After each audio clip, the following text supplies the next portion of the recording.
Hello mga kapuso. Welcome to Wish Ko Lang Live. Live na live tayo sa ating FB page, Wish Ko Lang GMA.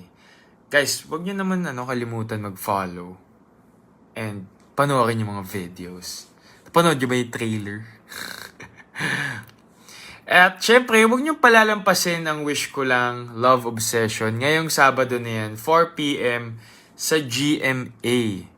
So, syempre, makakasama ko rin sina Sue Prado as Merlita, Simon Ibarra as Fidel, BJ Forbes as Lionel, Ines Veneracion as Alice, si Cheska, syempre, makakasama ko siya as Jeannie, and si Tony, yung best friend ko, na si Sean Lucas. So, hello dyan sa mga ating live viewers. So, wag niyong palalampasin talaga yung episode this Saturday. So, mga kapuso, punta lang kayo sa FB page ng Wish Ko Lang, i-follow at mag-share lang ng post. Maaari rin mag-comment kung anong iyong wish. Malay nyo, to pa rin namin yan. Malay mo. So, wish lang ng wish.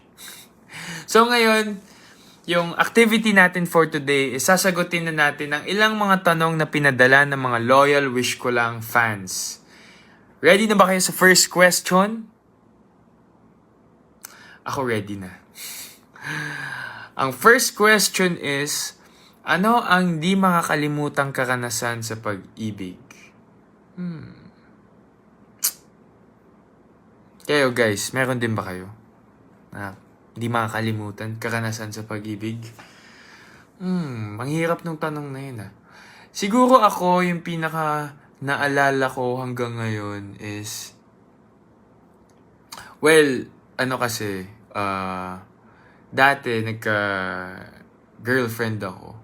Tapos ayaw sa akin ng parents. Bata pa ako neto, siguro mga first year college. Tama, first year college. So, nung bata ako, ayaw sa akin ng parents nung nililigawan ko. So, yung dad talaga ayaw. As in, pag nagpapaalam ako na kikitain ko lang yung anak niya, ganun. Hindi pumapayag. So, ginawa ko, bumisita ako sa kanila, tapos binigyan ko ng flowers yung mommy niya. Tapos ayun, gumana. Kaya ayun, yan yung di ko makalimutan sa pag-ibig. Number 2, bakit ba masama ang sobrang pagmamahal? Bakit ba masama ang sobrang pagmamahal? Kayo guys, ano sa tingin nyo? Bakit ba? I-comment nyo nga, bakit? Siguro ang naisip ko, nagiging masama ang pagmamahal pag sobra-sobra na hindi ka na nagtitira para sa sarili mo. Isa yun sa mga mali. Pagdating sa love. And syempre, may mapupulot din kayong ganong lesson sa episode natin this Saturday. May kita nyo na si Ryan, grabe magmahal. Lover boy. So, ito naman. Mag-shoutout muna tayo.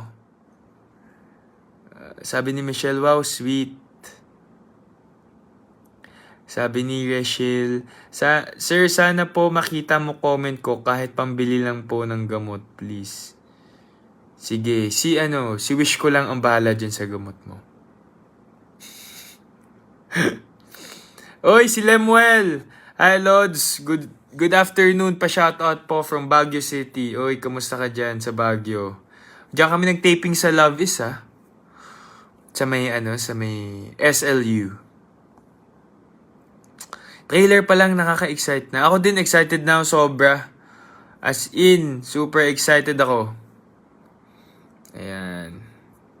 Ayan, sige. Kaya mga kapuso, magpunta lang sa FB page ng Wish Ko Lang. I-follow at mag-share lang ng post. Maaaring mag-comment kung meron kayong gustong wish na iparating. And malay nyo, to pa rin yan, di ba? Malay mo. You never know. Ito, exciting tong tanong na to. Magkwento tungkol sa inyong character. Ano ang masasabi mo sa totoong kwento ng tao na ginampanan mo? Para sa akin, ang hirap nung character na yun. Sobra. Super na-challenge ako dun sa character na yun. Kasi hindi ko naman alam kung ano feeling ng pagiging baliw, ganun. Siyempre, nag-overthink ako yung mga ganung bagay. Pero, ang inisip ko na lang is, inisip ko pa din yung sarili ko na, kung ako magiging baliw, paano ba? Paano ba mangyayari? Parang, ano bang pwede kong i-relate sa sarili ko dun sa character na yun?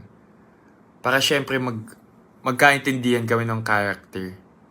And na-realize ko din na grabe pala may mga tao din pala na nababaliw sa love, ganun. Tapos ang daming pinagdaanan ng character na yun. Kasi nagkaproblema siya sa family, nagkaproblema siya sa love life, nagkaproblema din siya sa school. Kaya, grabe, isang lesson na napulot ko dun is, siguro bawal ka talaga mag-judge ng isang tao kasi hindi mo alam kung ano yung pinagdadaanan ng isang tao. Isa yun sa mga na-realize ko. Ayan. Kamusta naman ang taping sa Wish Ko Lang? Ano ang ginawa mong preparation for the role? Kamusta taping? Ako sobrang nag-enjoy ako dun sa taping namin. Lalo na si Derek Jeffrey, super din siya, super pinupush niya ako umarte.